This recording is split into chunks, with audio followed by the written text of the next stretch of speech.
تمہاری گفتگو، انداز تکلم، تمہارا کاروبار ایسا ہونا چاہیے تم دور سے چلے آ رہے ہو، لوگ کہیں وہ دیکھو حضور کا غلام آ رہا ہے۔ سبحان اللہ۔ اور میں کہتا ہوں کہ مجھے اور آپ کو اپنے آپ کو ایسا بنانا چاہیے کہ لوگ ہمیں دور سے دیکھیں تو کہیں یار کیسا مسلمان ہے، کیا دل آویز مسلمان ہے، لیکن جب کسی کے نیڑے ہوں تو پھر بھی ہم مسلمان دکھائیں گے۔ یہ نہیں ہے کہ کوئی کسی کے قریب ہوں، رشتہ داری کرنے کسی سے، کاروبار کریں تو پھر اسے پتہ چلے یہ دور دور سے تو بڑا اچھا مسلمان لگتا تھا، قریب آئے تو یہ کیسا نکلا۔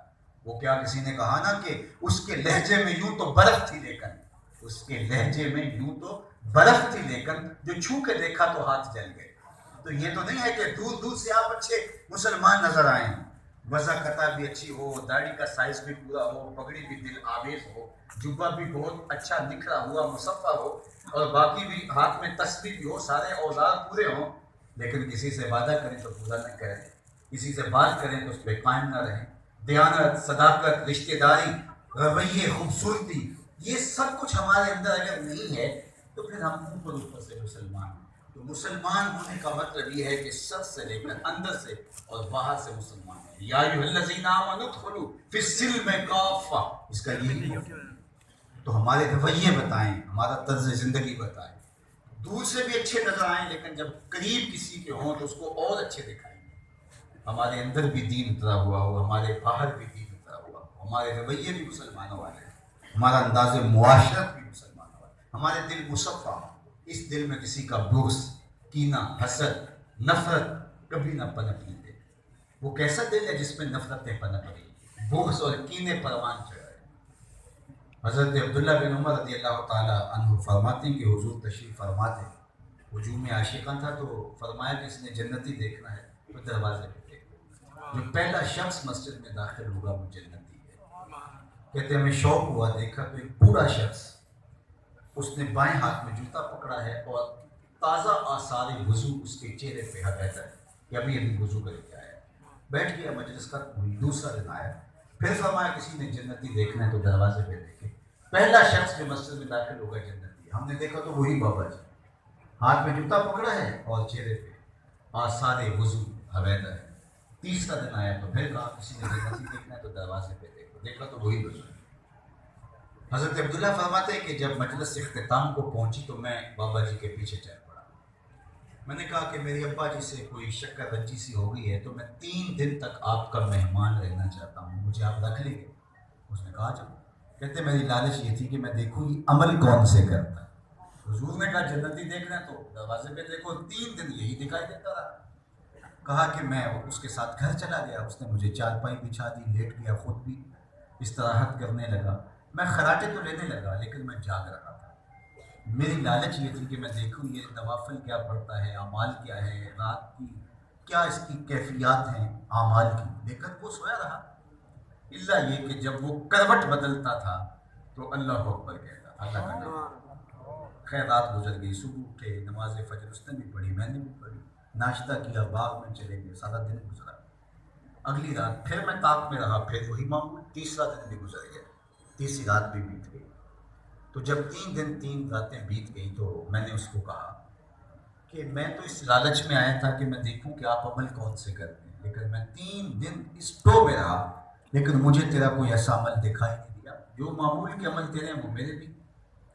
لیکن 3 دن تک حضور نے فرمایا جنتی دیکھنا ہے دروازے پر دیکھو، تو ہی دکھائی دیتا رہا، تو پتہ نہیں تیرے اندر کیا عمل ہے، تو نے مجھ سے چھپا لیا ہے۔ تو وہ حضور فرمانے لگے اے عبداللہ میں نے کوئی عمل نہیں چھپایا، اور دوسری بات کہ تم اور بھی کچھ دن میرے پاس رہو تو پھر بھی کوئی نئی چیز نہیں دیکھ سکو گے، لیکن تم بھی 3 دن سے محنت کر دے، میں تمہیں بتا بھی دیتا ہوں، اگر رکو تو دیکھ نہیں پاؤ گے لیکن میں خود بتا دوں تمہیں سمجھ آ جائے گی۔ تو کہتے ہیں میں رک گیا تو انہوں نے یہاں دل والی جگہ پہ ہاتھ رکھا اور کہا اے عبداللہ یہ جو میرے سینے میں رکھا ہوا دل ہے نا، اس میں کسی مومن کا بغض نہیں ہے۔ سبحان اللہ۔ میں اور آپ دیکھیں کہ ہم سویر سے لے کر کبھی شریکہ برادری آ جاتی ہے، کبھی کاروباری مخاصمت آ جاتی ہے، کبھی سیاسی لڑائی آ جاتی ہے، کبھی کیا الجھاؤ کبھی کیا الجھاؤ، سویر سے لگ کے جو دل ہے ہی اللہ کے، اے تن گجرا رب سے چیرا، یہ اللہ اللہ کا گجرا ہے، یہاں اس کی رحمتوں کا نزول ہونا تھا۔ یار کسی گندی جگہ پہ تو آپ کسی مہمان کو نہیں بٹھاتے، اور نفیس مہمان آئے تو وہ بیٹھتا بھی نہیں ہے، تو کیا وہ تمہارے اور میرے اجڑے ہوئے دل میں آ جائے گا جہاں حسد ہے، بغض ہے، کینے ہیں، نفرتیں ہیں، جہاں آتش غیظ و غضب جل رہی ہے؟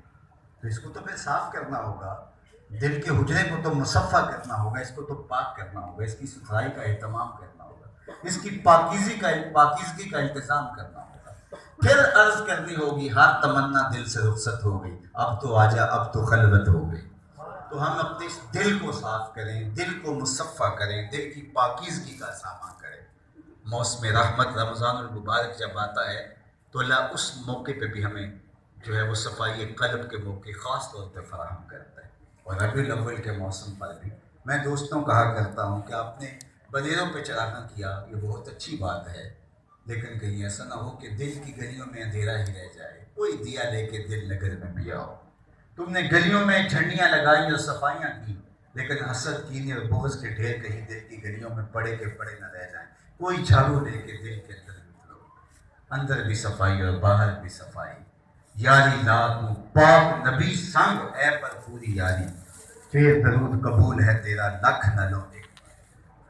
تو ان سے محبت کا ربط اتنا مضبوط، اتنا پختہ کر دیجئے گا کہ ہم چلتے پھرتے حضور کی غلامی کا روپ اور رنگ اپنے وجود میں پا سکیں، اور یہی میلاد کا مقصود ہے۔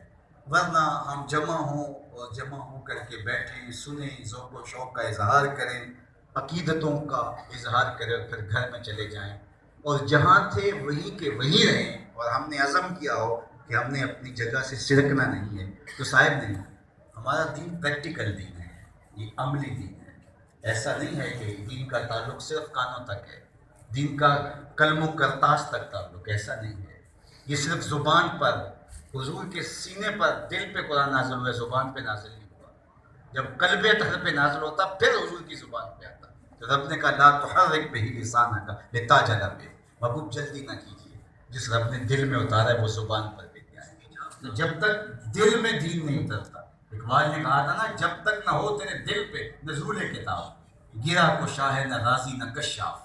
تو راضی کو پڑھ لے، تو کشاف کو پڑھ لے، لیکن کبھی بھی گرا نہیں کھلتی اگر تیرے دل پہ نزول کتاب نہیں ہوتی۔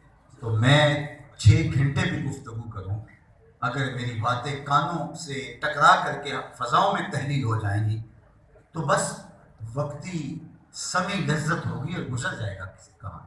لیکن اگر کوئی راستہ کانوں سے دل کی طرف بھی جاتا ہوا اور کوئی جملہ سرک کے دل کی دنیا میں بھی جا کے کہیں بیٹھ گیا تو پھر میرا آنا بھی کامیاب ہوا۔ اتنا طویل سفر کاٹ کے آیا ہوں اور اتنی لمبی مسافت کاٹ کے آیا ہوں، تو میرا مقصد یہ تو نہیں تھا کہ آپ سے 4 نعرے لگواؤں یا واہ واہ کہلواؤں، یا میرا کوئی اور مقصد تھا۔ اور آپ بھی جس گرمی میں بیٹھے ہیں، میں باہر دیکھ رہا ہوں کہ جس دقت سے لوگ آ رہے ہیں اور جگہ نہیں ہے، تو آپ بھی اسی شوق سے آئے ہیں۔ تو آئیے میں اور آپ آج عزم کر کے اٹھیں کہ اپنی ساری زندگی حضور کے نام لگا دیں۔ جئیں گے تو حضور کے لیے، مریں گے تو حضور کے لیے، اور اگر ہم حضور کے ہو جاتے ہیں تو یہ بات ذہن میں رکھیے گا کہ پھر کائنات ہماری ہو جاتی۔ اقبال نے کہا تھا کہ محمد سے وفا تو نے تو ہم تیرے، یہ جہاں چیز ہے کیا لوح و قلم تیرے۔ اگر تم حضور کے ہو جاؤ پھر قلم بھی تمہارے ہاتھ میں دے دیں گے، لوح یعنی تختی بھی تمہارے ہاتھ میں دے دیں گے، پھر جو لکھنا ہوا خود ہی لکھ لینا۔ پھر تمہاری تقدیر کے فیصلے واشنگٹن میں نہیں ہوں گے، بلکہ خدا بندے سے خود پوچھے گا بتا تیری رضا کیا ہے۔ لیکن شرط کیا ہے کہ جب تم اپنے آپ کو سپرد کر دو گے، اپنا چھوڑ دو گے، ان کے فرمان کے سامنے ہم ہوتے کون ہیں؟ تیرے ہندیاں سندیاں محبوبہ میں کافر ہوں ماں جب میں ہوں، اپنی تو نفی کر دی اور اپنے آپ کو کھڑا کیا ہوا ہے، تو پھر صاحب کچھ بھی حاصل نہیں ہو پائے گا۔ تو آئیے آج اس مجلس نور میں اور آپ اور اس معزز حال میں جتنے لوگ اور باہر گلیوں میں اور چوکوں میں جہاں تک آواز جا رہی ہے، سارے لوگ اس عزم کے ساتھ آج یہاں سے دیکھیے اتنے لوگ جتنے آپ تشریف، اتنے لوگ ایک ہی شہر کے یا مضافات کے ہوں، اتنے لوگ اگر عزم کر لیں کہ آج کے بعد کسی سے دھوکہ نہیں کرنا تو مارکیٹ میں کبھی بھی غلط نہیں کرنا، بے فکر ہو جائیں گے کہ سودا 1 نمبر ملے گا۔ اتنے لوگ اس دفعہ میں ارادہ کیا ہوئے، قومیں جب بدلتی ہیں تو پھر زندگیاں بدل جاتی ہیں۔ لیکن اگر ہم یہاں بھی ذوق شوق کا مظاہرہ کر لیں اور وہاں بھی ذوق شوق کا، اپنے ذوق شوق کا مظاہرہ کریں تو پھر اس طرح تو چلتا رہے گا، ماضی میں بھی چلتا ہے، آئندہ بھی چلتا رہے گا۔ ہم نے بدلنا ہے اپنے آپ کو، اپنی زندگی کو تبدیل کرنا ہے. جو می گوئے مسلمانم بلرزم کہ دانم مشکلات لا الہ. تو میں نے اگر لا الہ الا اللہ پڑھا تو اس کے تقاضوں